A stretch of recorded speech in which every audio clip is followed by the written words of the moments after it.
नमस्ते दोस्तों, आज मैं आपके लिए लेकर आई हूँ 5 डरावनी और रहस्यमयी गांव की कहानियाँ, जिनमें छुपा है सन्नाटा, अंधेरा और खौफ। लेकिन कहानियाँ शुरू करने से पहले मैं जानना चाहूंगी कि आप कहाँ से सुन रहे हैं। नीचे कमेंट करके जरूर बताइएगा। और हाँ, कहानियाँ आखिर तक जरूर सुनिएगा, क्योंकि आखिरी कहानी आपको चौंका देने वाली है। तो आइए, बिना देर किए चलते हैं पहली कहानी की ओर। गांव बसरिया छोटा सा था, मिट्टी की गलियों और छप्पर वाले घरों से भरा। उसके बीचों बीच एक पुरानी बावड़ी थी, जिसे लोग सूखी बावड़ी कहते थे। दशकों से किसी ने वहां पानी नहीं देखा था। बावड़ी इतनी गहरी थी कि नीचे झांकने पर सिर्फ अंधेरा ही दिखता। बच्चों को सख्त मना था कि उस ओर न जाए। बुजुर्ग अक्सर कहते कि यह बावड़ी श्रापित है, इसमें कोई और शक्ति रहती है, लेकिन लोग उनकी बात को मजाक मानकर हंस देते। दिन में यहाँ सन्नाटा रहता और रात होते ही यह जगह एक डरावने खंडहर जैसी लगने लगती। एक गर्म दोपहर गांव का किशोर रामेश अपने दोस्तों के साथ खेलते खेलते बावड़ी के पास आ पहुंचा। बाकी लड़के दूर रुक गए, लेकिन रामेश शेखी बघारने लगा। उसने कहा, मैं झांक कर आता हूँ, कुछ नहीं होगा। वह बावड़ी के किनारे जाकर नीचे झुका। अंधेरे के सिवा कुछ नजर नहीं आया।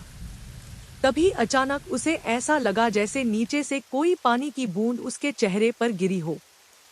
वह चौंक गया। उसके दोस्त डरकर भाग गए। रात को रामेश घर नहीं लौटा। सुबह उसकी चप्पलें बावड़ी के किनारे पड़ी मिली। गांव वाले बावड़ी में रस्सी डालकर खोजने लगे, मगर न पानी मिला, न लाश। बस भीतर से हल्की औरत की सिसकियां सुनाई दी। गांव के बुजुर्गों ने कहा कि यह कोई नई बात नहीं है। सैकड़ों साल पहले इस बावड़ी में गांव की एक बहू को जिंदा फेंक दिया गया था। दहेज के झगड़े में पति और ससुराल वालों ने उसे मार दिया। औरत मरते समय चिल्लाती रही कि जिसने भी उसकी मौत देखी है, उनकी आने वाली नस्लें चैन से नहीं जी पाएंगी। कहते हैं कि उसी दिन से बावड़ी कभी पानी से नहीं भरी, और जब भी कोई बावड़ी में झांकता है, उसकी परछाई नीचे खिंच जाती है। बरसात के दिनों में किसान भोला अपनी गाय खोकर बावड़ी की ओर जा पहुंचा। अंधेरा घिर रहा था। तभी उसने बावड़ी के भीतर से अपनी ही गाय की आवाज सुनी, माँ। भोला चौंका और झुककर देखा। नीचे उसे साफ अपनी गाय दिखाई दी। उसने रस्सी बांधकर खुद को नीचे उतारना चाहा। कुछ देर बाद गांव वालों ने उसकी चीख सुनी। जब लोग दौड़े तो देखा कि रस्सी बीच में ही जली हुई थी और नीचे से वही औरत की करुण आवाज आ रही थी। भोला कभी वापस नहीं आया। अब गांव में खौफ फैल गया। लोग शाम ढलते ही घरों के दरवाजे बंद कर लेते। कोई भी बावड़ी के पास से नहीं गुजरता। यहाँ तक कि खेतों से घूमकर जाना पड़ता तो भी लोग बावड़ी की ओर नहीं देखते। पर इंसान की जिज्ञासा अजीब होती है। हरिशंकर, जो गांव का सबसे बहादुर समझा जाता था, बोला, ये सब अफवाह है। न कोई चुड़ैल है, न कोई श्राप। मैं जाकर सच लेकर आऊंगा। उस रात वह लालटेन और लाठी लेकर बावड़ी के पास जा पहुंचा। आधी रात का समय था। शुरू में सब सामान्य था, झींगुरों की आवाज, दूर से कुत्तों का भौंकना। लेकिन अचानक हवा ठंडी हो गई। उसकी लालटेन खुद ब खुद बुझ गई। बावड़ी के भीतर से पानी गिरने की आवाज आने लगी। हरिशंकर चौंका। ये कैसे हो सकता है? बावड़ी तो सूखी है। उसने झुककर नीचे देखा। पहली बार उसे दिखा कि बावड़ी पूरी पानी से भरी है और उस पानी पर एक औरत लाल साड़ी में तैर रही है। औरत का चेहरा धीरे धीरे ऊपर आने लगा। उसकी आंखें गहरे काले गड्ढों जैसी थी। उसने हाथ उठाकर हरिशंकर की तरफ इशारा किया। हरिशंकर पीछे हटना चाहता था, मगर उसके पैर जैसे पत्थर बन गए। तभी एक बर्फीला हाथ पानी से बाहर निकला और उसकी लाठी पकड़कर नीचे खींच लिया। उसकी चीख गांव के किनारों तक गूंज उठी। सुबह जब लोग बावड़ी के पास पहुंचे तो वहां सिर्फ टूटी हुई लालटेन और हरिशंकर की चप्पलें मिली। बावड़ी सूखी थी, कोई पानी नहीं, कोई लाश नहीं। लेकिन अंदर से बहुत धीमी आवाज आई, और कोई आएगा। लोग सहम गए। उस दिन पंचायत बुलाई गई। फैसला हुआ कि बावड़ी को पत्थरों से भर दिया जाए। सारे गांव वाले जुटे। घंटों तक पत्थर, मिट्टी और लकड़ियां डाली गई। शाम तक बावड़ी पूरी तरह बंद हो गई। सबको लगा अब श्राप खत्म हो जाएगा। मगर उसी रात पूरे गांव ने सुना, ठक ठक ठक, जैसे कोई अंदर से पत्थर हटा रहा हो। लोग घरों में दुबके रहे। अगली सुबह जब हिम्मत कर किसी ने उस ढेर के पास जाकर कान लगाया तो साफ सुनाई दी औरत की धीमी हंसी और पानी के छलकने की आवाज। अब गांव के लोग उस जगह को छूते तक नहीं। आज भी गांव के बीचों बीच मिट्टी का बड़ा सा टीला है। लोग कहते हैं, अगर पास जाकर कान लगाओ तो भीतर से किसी औरत की सांसों की आवाज, उसकी रोने की सिसकियां और पानी का छलकना सुनाई देता है। बसरिया गांव के बच्चे आज भी अपने बुजुर्गों से यह चेतावनी सुनते हैं, कभी सूखी बावड़ी के पास मत जाना। वह सूखी नहीं है, वह प्यासे खून से भरी है। और यह चेतावनी केवल कहानी नहीं, बल्कि सच है। गांव ने 3 लोगों को खोया है, और शायद वह बावड़ी अभी भी इंतजार कर रही है कि कोई और उसकी ओर झांके। तो ये थी हमारी पहली कहानी, लेकिन असली खौफ अभी बाकी है। आइए अब बढ़ते हैं अगली दहशत भरी कहानी की ओर। धूप गांव राजस्थान की सीमा पर बसा एक पुराना गांव था। दिन में यह गांव सामान्य लगता। लोग खेतों में काम करते, बच्चे मिट्टी में खेलते और औरतें कुएं से पानी भरती। लेकिन इस गांव का नाम सुनते ही आसपास के लोग सहम जाते, क्योंकि यहाँ हर साल नवरात्रि की रातों में एक औरत दिखाई देती थी, लाल चुनरी ओढ़े, बिना आवाज किए खेतों और पगडंडियों पर घूमती हुई। उसे गांव वाले लाल चुनरी वाली औरत कहते थे। कहते हैं, जिसने भी उसका पीछा किया वह सुबह खेतों में मरा पाया गया, सिर अलग और शरीर अलग। इस कहानी की शुरुआत करीब 20 साल पहले हुई थी। गांव की एक युवती सावित्री अपने पति मोहन से बेहद प्यार करती थी। मोहन का स्वभाव अच्छा नहीं था। शराब, जुआ और औरतों में उसका मन डूबा रहता। सावित्री नवरात्रि के व्रत करती, माँ दुर्गा से अपने पति की सुधरने की प्रार्थना करती, लेकिन मोहन और बेरहम होता चला गया। एक रात नवरात्रि के 8वें दिन, जब पूरा गांव देवी की चौकी सजाने में व्यस्त था, मोहन ने शराब के नशे में सावित्री को खेत में घसीट कर ले गया। दोनों के बीच झगड़ा इतना बढ़ा कि उसने धारदार हंसिया उठाकर सावित्री का गला काट दिया।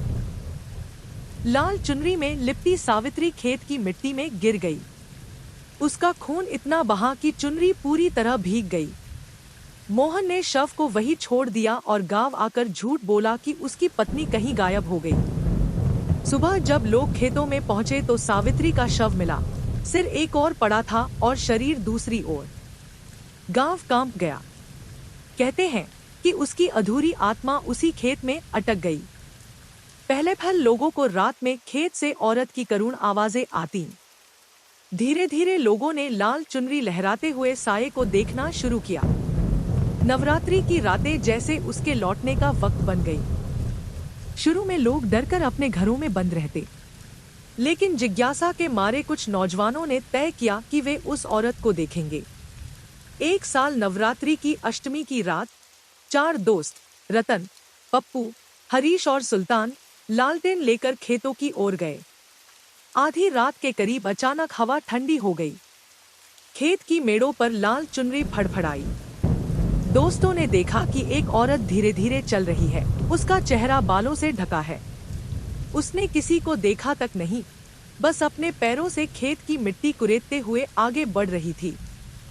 रतन ने हिम्मत करके कहा, कौन हो तुम? औरत रुक गई। धीरे धीरे उसने अपना चेहरा उठाया। उसकी आंखें गहरी काली गुफाओं जैसी थी और गर्दन कटे हुए निशान से लहूलुहान थी। दोस्तों के पैरों तले जमीन खिसक गई। वे भागने लगे, लेकिन तभी लाल चुनरी हवा में लहराकर उनके चारों ओर फैल गई। सुबह जब गांव वाले पहुंचे तो खेत में चारों दोस्तों की लाशें पड़ी थी। उनके सिर धड़ से अलग थे, ठीक वैसे ही जैसे सावित्री के साथ हुआ था। उसके बाद से गांव ने एक नियम बना लिया, नवरात्रि की रात कोई खेतों की ओर नहीं जाएगा। मगर डर हमेशा के लिए खत्म नहीं हुआ। लोग कहते कि कई बार देर रात गांव लौटते यात्रियों ने लाल चुनरी वाली औरत को सुनसान रास्तों पर चलते देखा। कुछ ने दावा किया कि उसने उनसे पानी मांगा, और जिसने भी उसकी मदद की वह कभी सुबह तक जिंदा नहीं रहा। गांव का एक आदमी, मदन लाल, जो अपने को निडर समझता था, बोला, ये सब अफवाह है। मैं जाकर उस औरत का भूत भगाकर दिखाऊंगा। नवरात्रि की रात वह अकेला खेत में गया, हाथ में त्रिशूल लेकर। उसने जोर से आवाज दी, आजा। दिखा अपना रूप। अचानक चारों ओर सन्नाटा छा गया। फिर लाल चुनरी हवा में उड़ती हुई प्रकट हुई। औरत ने धीरे धीरे कदम बढ़ाए, उसके पांव जमीन पर नहीं पड़ रहे थे। मदन लाल ने त्रिशूल उठाकर झोंक दिया, लेकिन अगली सुबह लोग खेत में पहुंचे तो वहां सिर्फ त्रिशूल पड़ा था। उसका शरीर और सिर कहीं नहीं मिले। गांव वालों का कहना था कि भूत उसे अपने साथ ले गया। धीरे धीरे इस कहानी की दहशत इतनी बढ़ी कि आसपास के गांवों के लोग भी धूप गांव से गुजरने से कतराने लगे। शादी ब्याह, मेले ठेले, सबका समय बदल दिया गया ताकि नवरात्रि की रात कोई बाहर न निकले। गांव के बुजुर्ग कहते कि सावित्री की आत्मा अभी भी न्याय की तलाश में है। उसने अपने पति मोहन को भी नहीं छोड़ा। मोहन, जिसने सावित्री की हत्या की थी, गांव छोड़कर भाग गया। लेकिन कुछ साल बाद खबर आई कि उसे किसी अजनबी जगह पर खून से सनी लाल चुनरी में लिपटा हुआ पाया गया। उसका सिर धड़ से अलग था। लोगों ने समझ लिया कि यह सावित्री का बदला था। आज भी धूपगांव में हर साल नवरात्रि की रातें डरावनी बन जाती हैं। लोग दरवाजे बंद कर देवी का नाम जपते हैं। बच्चों को कड़ाई से समझाया जाता है कि बाहर मत निकलना। कहते हैं अगर कोई खेतों की ओर कान लगाए तो दूर से घुंघरुओं की आवाज आती है और हवा में चुनरी की सरसराहट सुनाई देती है। कुछ लोगों का मानना है कि अगर कोई औरत उसकी आत्मा को सच्चे दिल से पुकारे तो वह मदद भी कर सकती है, लेकिन कोई उसकी आंखों में देख ले तो उसका अंत निश्चित है। धूपगांव की मिट्टी आज भी खून से दागदार है। लाल चुनरी वाली औरत अब भी वहां भटकती है। उसकी अधूरी प्रार्थनाएं और उसका छलावा गांव की रातों को हड्डियों तक जमा देने वाला बना देते हैं। कोई यह तय नहीं कर पाया कि वह बदला लेने आई आत्मा है या दुख से बंधी हुई परछाई। मगर इतना तय है कि नवरात्रि की रात खेतों में लाल चुनरी का दिखना मौत का पैगाम है। लोग कहते हैं कि अगर हवा में अचानक लाल रंग चमकता दिखे और साथ ही औरत की धीमी करुण आवाज सुनाई दे तो जान लो कि सावित्री आसपास है। और यही वजह है कि धूपगांव की गलियां रात को सुनसान हो जाती हैं। वहां सिर्फ कुत्तों का भौंकना और झींगुरों की आवाज सुनाई देती है। मगर बीच बीच में अचानक अगर लाल चुनरी फड़फड़ाती दिख जाए तो गांव वाले आंखें बंद कर घरों में दुबक जाते हैं, क्योंकि वे जानते हैं कि जिसने भी उस औरत को देख लिया उसके लिए अगली सुबह शायद कभी आएगी ही नहीं। कहा जाता है हर गांव की अपनी एक अंधेरी दास्तान होती है। आपने अभी जो सुनी वो तो बस शुरुआत थी। अब सुनिए अगली कहानी जो और भी डरावनी है। उत्तराखंड की पहाड़ियों पर बसा छोटा गांव डुंगरी हमेशा से घने जंगलों के बीच छुपा रहता था। दिन में यहाँ की हवा ठंडी और साफ लगती, लेकिन रात होते ही वही जंगल अंधेरे और डर का समंदर बन जाते। गांव के लोग बच्चों को हमेशा समझाते, सूरज ढलते ही जंगल की ओर मत जाना। वहाँ एक गूंगा बच्चा भटकता है। वह हाथ से इशारा करके बुलाता है और जो भी उसके पीछे जाता है कभी लौटकर नहीं आता।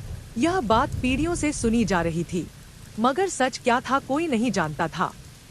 कहते हैं कई साल पहले गांव का एक बच्चा 8 साल का छोटू खेलते खेलते जंगल में खो गया था। लोग दिन रात खोजते रहे लेकिन उसका कुछ पता नहीं चला। कई दिनों बाद कुछ चरवाहों ने जंगल की गहराई में उस बच्चे को देखा, लेकिन अजीब बात यह थी कि वह अब गूंगा हो चुका था। उसकी आंखें खोखली लगती थी और चेहरा निर्विकार था। वह बस हाथ से इशारा करता और सामने खड़ा व्यक्ति बिना सोचे उसके पीछे पीछे चल पड़ता। लोग कहते हैं कि वह असली छोटू नहीं था, बल्कि उसकी आत्मा थी जिसे जंगल की अंधेरी शक्तियों ने अपने वश में कर लिया था।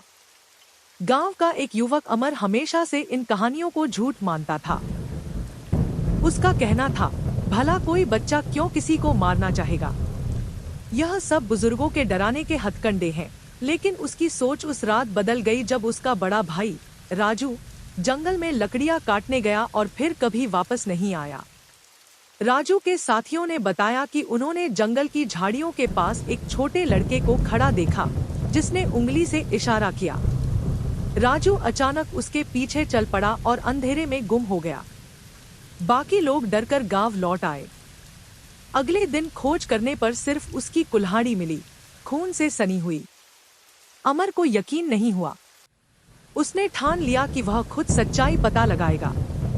एक रात वह लालटेन लेकर अकेला जंगल में चला गया। पेड़ों के बीच अंधेरा इतना गाढ़ा था कि उसे अपनी ही सांसें भारी लगने लगी। अचानक उसे पत्तों की सरसराहट सुनाई दी। उसने लालटेन ऊंची की और देखा। सामने एक छोटा बच्चा खड़ा था, उम्र 8 साल के आसपास, मैले कुचैले कपड़ों में। उसके होंठ सीले हुए लग रहे थे, मानो वह बोल ही नहीं सकता। बच्चा सीधा अमर की आंखों में देख रहा था। फिर उसने धीरे से उंगली उठाकर दाहिनी ओर इशारा किया। अमर ने कांपते हुए पूछा, कौन हो तुम? क्या तुम छोटू हो? लेकिन कोई आवाज नहीं निकली, बस वही इशारा। अमर के कदम अपने आप उस ओर बढ़ने लगे, मानो कोई अदृश्य ताकत उसके शरीर को खींच रही हो। उसके कानों में जैसे फुसफुसाहट गूंज रही थी, आजा, आजा। अचानक उसे लगा कि उसके भाई की आवाज आ रही है, अमर, मुझे बचा ले। वह रुक गया। लालटेन कांप रही थी। उसने बच्चा को फिर देखा। अब उसके चेहरे पर हल्की मुस्कान थी, लेकिन आंखों में ऐसी खालीपन था कि अमर का दिल बैठ गया। अमर ने हिम्मत जुटाकर पीछे मुड़ना चाहा। तभी पेड़ों के बीच से सैकड़ों बच्चों की परछाइयां दिखाई दी। सबके होंठ सिले हुए थे, सबके चेहरे पर वही निर्जीव भाव था, और हर एक हाथ से इशारा कर रहा था, अंदर की ओर। अमर ने चीख मारकर भागने की कोशिश की, लेकिन उसके पैरों में जैसे जंजीरें पड़ गईं। तभी उसे अपनी माँ की बातें याद आईं। अगर कभी उस गूंगे बच्चे से सामना हो जाए तो उसका इशारा मत मानना, बस आंखें बंद कर देवी का नाम लेना। अमर ने हिम्मत करके आंखें कसकर बंद कर ली और जोर से जय मां भवानी चिल्लाया। जंगल में अचानक तेज हवा चली, पेड़ हिलने लगे, कानफाड़ू आवाजें गूंज उठी। अमर को लगा जैसे अनगिनत हाथ उसके शरीर को खींच रहे हैं। उसने लालटेन जमीन पर गिरा दी। कुछ पल बाद सब शांत हो गया। जब उसने आंखें खोली तो जंगल खाली था, न कोई बच्चा, न कोई परछाई। अमर किसी तरह लड़खड़ाते हुए गांव लौटा, लेकिन उसकी यह कहानी सुनकर लोग और भी सहम गए, क्योंकि अमर की पीठ पर नाखूनों के गहरे निशान थे, जैसे किसी ने उसे पकड़कर खींचने की कोशिश की हो। उसके कपड़े जगह-जगह से फटे हुए थे। वह कई दिनों तक बुखार में तपता रहा और बार बार बड़बड़ाता, बहुत सारे बच्चे, सब गूंगे, सब इशारा कर रहे थे। गांव के बुजुर्गों ने कहा कि यह जंगल साधारण नहीं है। यहाँ कभी तांत्रिक साधना की जाती थी और बच्चों की बलि दी जाती थी। वही आत्माएं आज भी फंसी हुई है। छोटू उनमें से पहला था, और उसके बहाने बाकी सब आत्माएं नए लोगों को अपने जाल में खींच लेती हैं।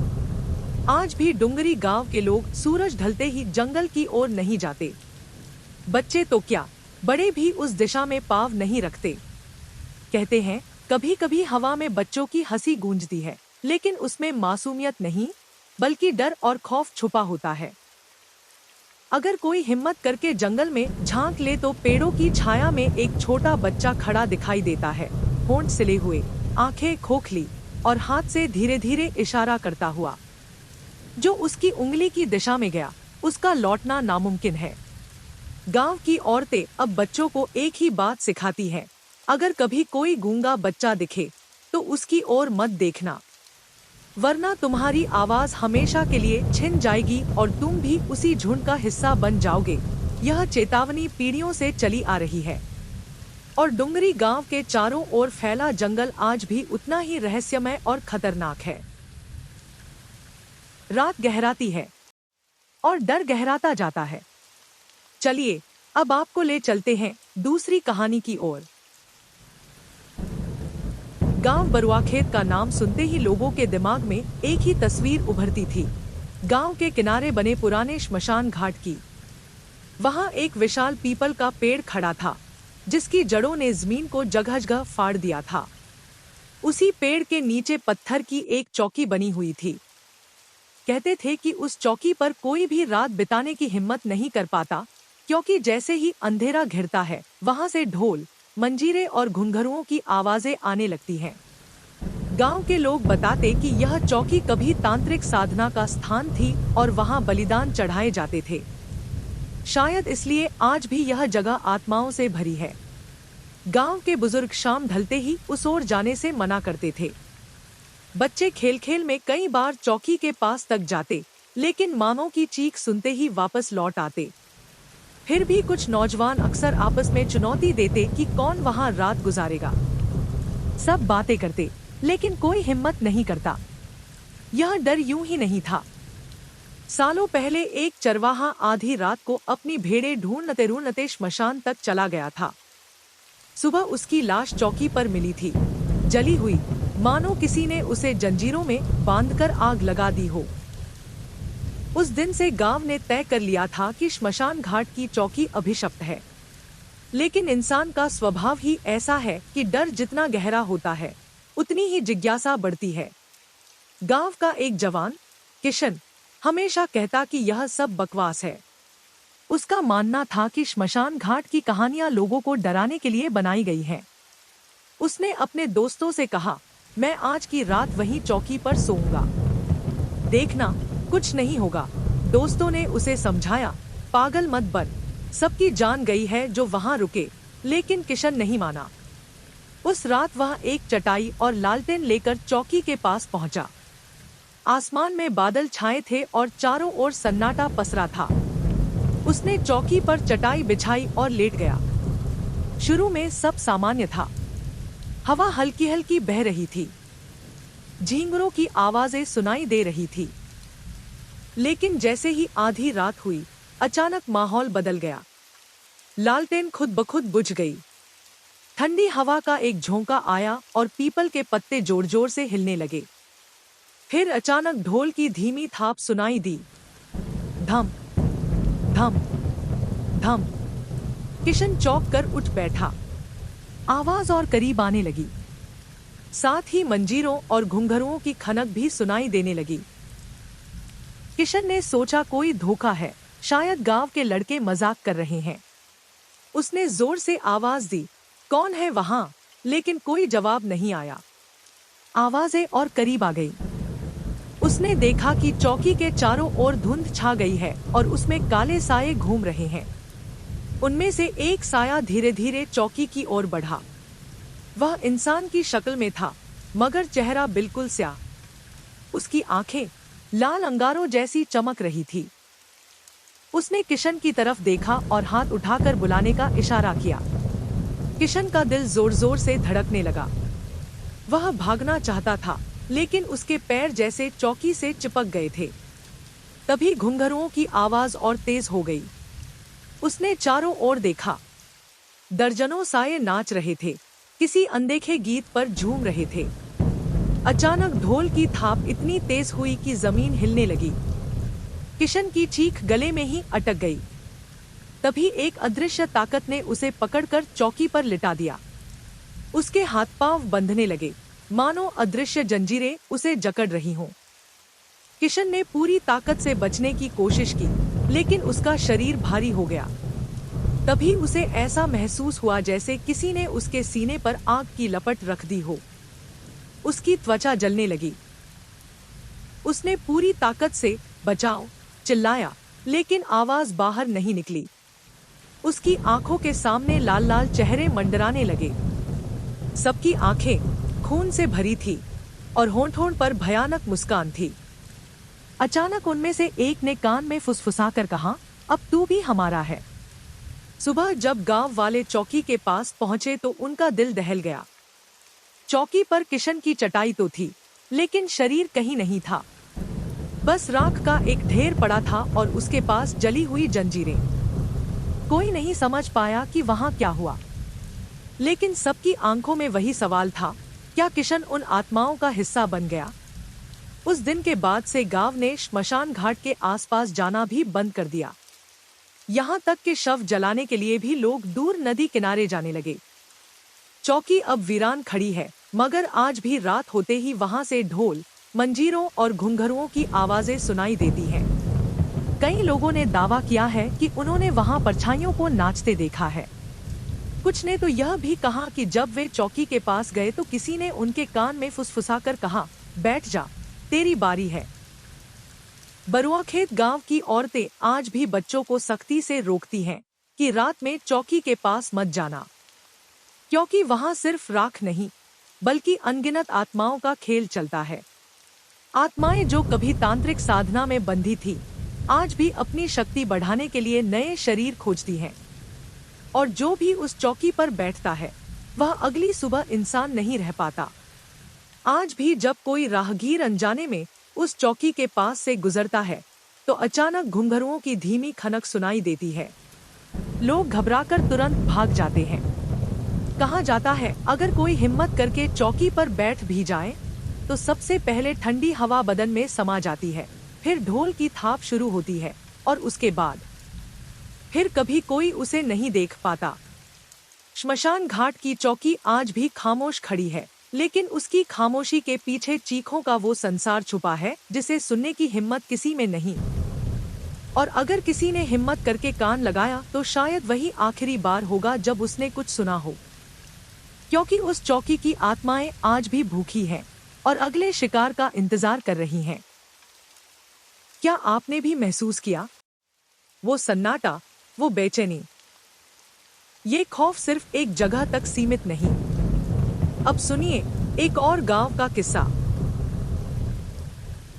राजस्थान की सूखी पहाड़ियों के बीच एक टूटी फूटी हवेली खड़ी थी, जिसे लोग सिर्फ नीली हवेली कहकर जानते थे। सालों से गांव के लोग उससे दूरी बनाए रखते थे। कहते थे कि हवेली के भीतर एक ऐसा कमरा है जिसकी दीवारें नीले रंग से पुती हुई हैं और उसमें जो भी रात गुजारता है उसका साया कभी वापस नहीं लौटता। लोग मजाक उड़ाते, डरते या कहानियां बनाते, लेकिन कोई भी उस हवेली के करीब जाने की हिम्मत नहीं करता। गांव के बुजुर्ग बताते थे कि हवेली कभी एक जमींदार की थी, जिसने अपने परिवार के साथ उस नीले कमरे में आखिरी रात बिताई थी। सुबह जब नौकर हवेली में दाखिल हुए तो पूरा परिवार गायब था। बस नीले कमरे की दीवारें गीली सी चमक रही थी, जैसे किसी ने ताजा खून से उन्हें धोया हो। तभी से हवेली वीरान पड़ी रही। राकेश, जो पास के कस्बे का युवा था, इस कहानी को महज अंधविश्वास मानता था। वह कॉलेज में पढ़ा लिखा था और भूत प्रेत की कहानियों को झूठ मानता था। जब दोस्तों ने उसे चुनौती दी कि अगर हिम्मत है तो हवेली में एक रात बिता कर दिखाएं, तो वह मान गया।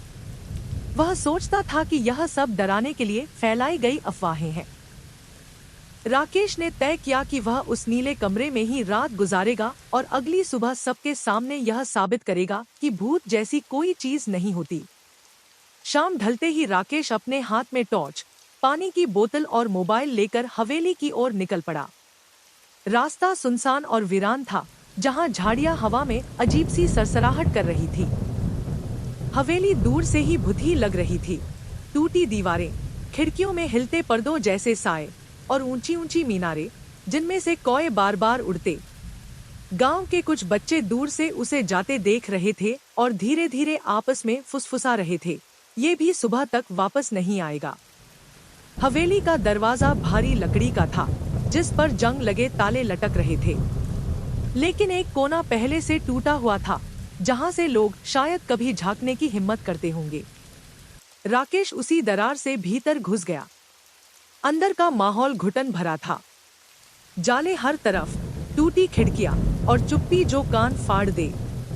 जैसे ही वह भीतर बढ़ा, उसकी टॉर्च की रोशनी ने पुरानी पेंटिंग्स और दीवारों पर अजीब आकृतियां दिखाईं। कई जगह दीवार पर हाथों के निशान थे जो गाढ़े नीले रंग से बने हुए लगते थे। राकेश ने गहरी सांस ली और सीढ़ियों से ऊपर चढ़ा।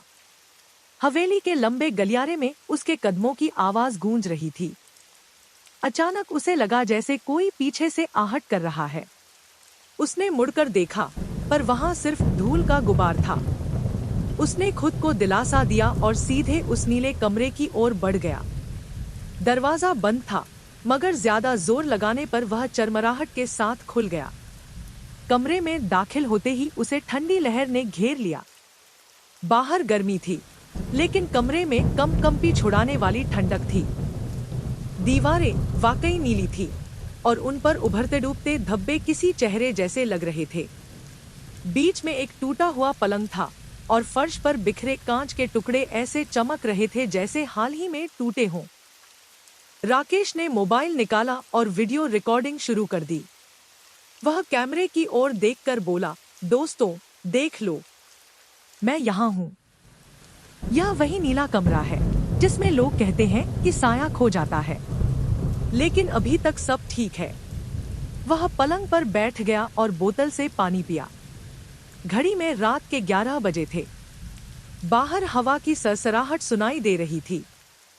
अचानक उसे लगा कि कमरे की दीवार पर कोई परछाई हिली। उसने टॉर्च उस ओर घुमाई, लेकिन वहां कुछ नहीं था। तभी फर्श पर रखी बोतल अपने आप गिर पड़ी और पानी फैल गया। राकेश का दिल तेज धड़कने लगा, मगर उसने खुद को संभाला और कहा, शायद हवा होगी। लेकिन कुछ ही पलों बाद उसे महसूस हुआ कि कमरे की हवा भारी होती जा रही है। उसकी सांसें तेज हो रही थी। दीवार पर बने नीले धब्बे धीरे धीरे बदलने लगे। अब वे साफ साफ चेहरों की शक्ल लेने लगे थे, खाली आंखों वाले चेहरे जो उसे घूर रहे थे। वह घबरा गया और दरवाजे की ओर बढ़ा, लेकिन दरवाजा अंदर से बंद हो चुका था। उसने जोर लगाया, धक्का मारा, लेकिन दरवाजा हिला तक नहीं। अचानक पीछे से आवाज आई, एक बच्चे की हंसी। राकेश ने पलटकर देखा तो कमरे के कोने में एक छोटा बच्चा खड़ा था, जिसके चेहरे पर कोई भाव नहीं था। उसकी आंखें गहरी और खोखली थी। बच्चा धीरे धीरे उसकी ओर बढ़ा और चलते चलते उसकी परछाई फर्श पर नहीं दिखी। राकेश की आंखें फैल गईं। उसने टॉर्च उसकी ओर फेंकी, लेकिन टॉर्च बच्चे से टकराते ही धुएं में बदल गई। अब कमरे की दीवारें गीली होने लगी। उनमें से नीला रंग टपककर फर्श पर गिर रहा था, जैसे खून रिस रहा हो। उन धब्बों में से हाथ निकलने लगे, लंबी पतली उंगलियां जो राकेश की ओर बढ़ रही थी। उसने चिल्लाकर दरवाजा पीटा, मुझे बाहर जाने दो, लेकिन आवाज कमरे के भीतर ही गूंजकर लौट आई। बच्चा अब उसके बिल्कुल सामने था। उसने धीमी आवाज में कहा, तेरी परछाई चाहिए। और अगले ही पल राकेश ने देखा कि उसकी परछाई दीवार पर से धीरे धीरे खिसककर नीली दीवार में समाने लगी है। उसने पूरी ताकत से भागने की कोशिश की, लेकिन शरीर भारी हो गया। उसकी आंखें धुंधली होने लगी। आखिरी बार उसने देखा कि उसकी परछाई नीली दीवार में घुल गई है और वहां उसके चेहरे का वही खाली आंखों वाला चेहरा उभर आया है। अगली सुबह गांव के लोग हवेली के बाहर जुटे थे। दरवाजा आधा खुला मिला। वे डरते डरते भीतर गए। नीले कमरे में फर्श पर राकेश का मोबाइल पड़ा था, जिसमें रात की रिकॉर्डिंग अधूरी चल रही थी। उसमें राकेश का डर से कांपता चेहरा दिख रहा था और फिर अचानक कैमरा गिर गया। दीवारों पर अब एक नया चेहरा था, खाली आंखों वाला, जो बाकियों में मिल गया था। राकेश कहीं नहीं मिला। लोग समझ गए कि हवेली ने एक और साया अपने अंदर खींच लिया है। उस दिन के बाद गांव में और भी सन्नाटा फैल गया। बच्चे तो हवेली की ओर देखना भी छोड़ चुके थे। और नीला कमरा, वह हर रात किसी नए शिकार का इंतजार करता रहा, ताकि एक और परछाई दीवार में कैद हो सके। तो दोस्तों, ये थी आज की 5 खौफनाक कहानियां। कौन सी कहानी ने आपके दिल की धड़कने सबसे तेज कर दी? मुझे कमेंट में जरूर बताइए। अगर ये वीडियो आपको अच्छा लगा हो तो इसे लाइक कीजिए, अपने दोस्तों के साथ शेयर कीजिए और चैनल को सब्सक्राइब करना मत भूलिए। क्योंकि अगली बार मैं फिर लौटूंगी एक और डरावनी दास्तान लेकर। तब तक रात गहरी है, सन्नाटा गहरा है और डर हमेशा आपके आसपास है।